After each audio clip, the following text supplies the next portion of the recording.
খাগড়াছড়ি সহ ৩ পার্বত্য জেলায় চলতি বছরের প্রথম ৬ মাসে ২৪০টি মানবাধিকার লঙ্ঘনের ঘটনা ঘটেছে, যার মধ্যে দায়ী ইউপিডিএফ এবং জনসংহতি সমিতির মতো সশস্ত্র সংগঠনগুলো। এমন দাবি করেছে পার্বত্য চট্টগ্রাম নাগরিক পরিষদ। সকালে খাগড়াছড়ি, রাঙামাটি ও বান্দরবানে আলাদা সংবাদ সম্মেলনে জানানো হয়, এসব ঘটনার মধ্যে ৪৭টি অপহরণ, ১৬টি হত্যাকাণ্ড, ১৪টি নারী নির্যাতনের ঘটনা রয়েছে। এছাড়া ৭০ জনের মতো অপ্রাপ্তবয়স্ক তরুণ পাহাড়ি সশস্ত্র সংগঠনগুলোর সংঘাতের কাজে ব্যবহার হয়েছে।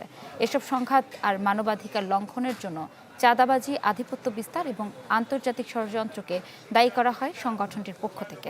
এই ৬ মাসে ৩ জেলায় ১,৫২০টি চাঁদাবাজির ঘটনা ঘটেছে উল্লেখ করে এসব বন্ধে রাষ্ট্রের নীতি নির্ধারকদের হস্তক্ষেপ দাবি করা হয় সংবাদ সম্মেলনে।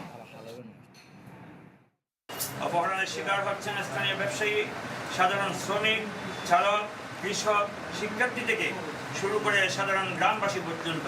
আমরা চাই পাহাড়ে শান্তি এবং সম্প্রীতি বজায় থাকুক। পাহাড়ে যারা শান্তি এবং সম্প্রীতি নষ্ট করছে, বিশেষ করে আন্তর্জাতিক সশস্ত্র সংগঠন জেএসএস এবং ইউপিডিএফ কেএনএ, তাদেরকে দমনে বর্তমান সরকার আরও কঠোর অবস্থান নেবে এবং পাহাড়ে সকলের মানবাধিকার নিশ্চিত করবে, সাংবিধানিক অধিকার নিশ্চিত